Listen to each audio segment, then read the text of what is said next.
Uber arrive à Aix et Avignon, les taxis n'ont pas peur. Jusqu'à demain soir, la Villa Méditerranée prend des airs de Silicon Valley. Une créatrice marseillaise fait le buzz avec son fauteuil Mélenchon. C'est officiel, la plateforme de réservation de voitures avec chauffeur Uber s'est déployée lundi dans 3 villes supplémentaires de la région sud, Provence-Alpes-Côte d'Azur. Après Marseille en 2015, Aix-en-Provence, Avignon et Toulon verront d'ici quelques mois l'activité des chauffeurs de VTC se pérenniser. Ce que ça va changer très concrètement pour ces 3 villes, c'est qu'il va y avoir un investissement marketing, un investissement en termes d'accompagnement des chauffeurs pour leur permettre de pérenniser, eux, leur activité tout au long de l'année. La demande locale va être amenée à se développer, ce qui va permettre aux chauffeurs qui sont déjà présents dans ces villes de ne plus avoir à se déplacer, de pouvoir vraiment avoir une activité locale.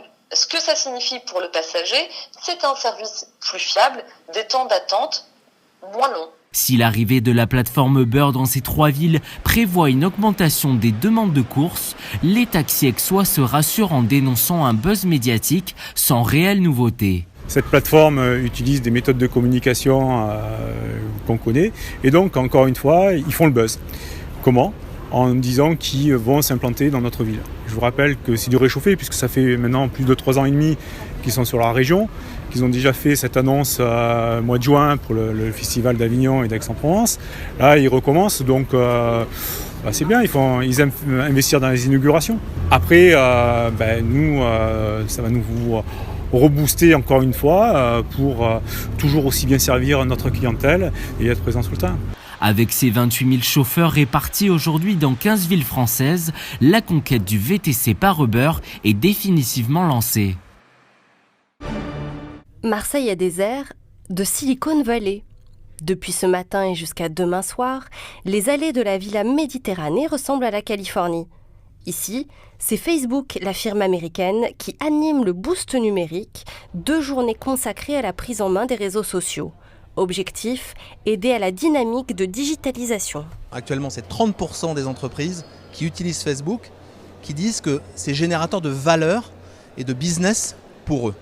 En utilisant Facebook ou Instagram, ils peuvent arriver à communiquer avec leur communauté, accroître leur communauté pour pouvoir essayer de vendre leurs produits et faire parler d'eux. Comment se développer à l'international, être créatif avec son portable ou trouver des nouveaux clients avec Facebook. Autant d'ateliers qui permettent d'accroître la rentabilité des structures. C'est une carte de visite en fait. C'est vraiment... Puis moi ça me permet d'être connecté au monde entier, de pouvoir travailler de chez moi et de créer de chez moi sans avoir un atelier propre et sans avoir une boutique et des frais. Donc moi, ça m'a permis de développer ma marque. Sur Facebook, il y a vraiment des choses qui évoluent tous les jours, que ce soit avec le portable ou sur la façon de faire des photos avec Instagram. Il y a toujours de nouvelles applications, de nouvelles technologies. Et c'est vrai que ça reste important dans notre métier de se former en permanence. Avec plus de 1500 inscrits sur 2 jours, les ateliers numériques prouvent l'importance du développement économique digital de notre région. En offrant un fauteuil personnalisé à Jean-Luc Mélenchon, le leader de la France insoumise, la créatrice marseillaise Patricia Chloé Lutz n'imaginait pas déclencher un tel buzz médiatique. Alors j'ai créé un fauteuil pour Jean-Luc Mélenchon. Oui, c'était un cadeau qui était prévu pour 1 an d'insoumission. Voilà, donc ça a fait le buzz. Un chat s'est rajouté sur le fauteuil. Voilà, donc ça a créé un super buzz. Il était étonné déjà parce que c'est la première fois qu'on lui offrait une chaise. Il a eu plein de cadeaux, c'est sûr. Et en plus, une chaise à son effigie. Il a trouvé ça génial, quoi. Il a super rigolé. Alors, il a testé pour voir s'il pouvait s'asseoir dessus. On lui a dit que oui. Donc, elle a atterri dans son bureau.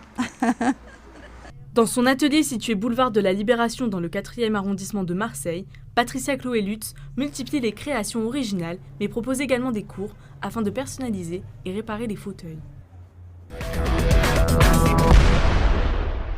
Les nuages vont s'installer sur toute la Provence et la Corse en ce mercredi 19 septembre. Avec des températures qui restent tout de même assez élevées, le matin il fera 19 à Marseille, 20 à Toulon et l'après-midi nous atteindrons les 30 degrés à Manosque, 29 à Marseille et 27 sur la Corse. Nous fêterons les Émilies.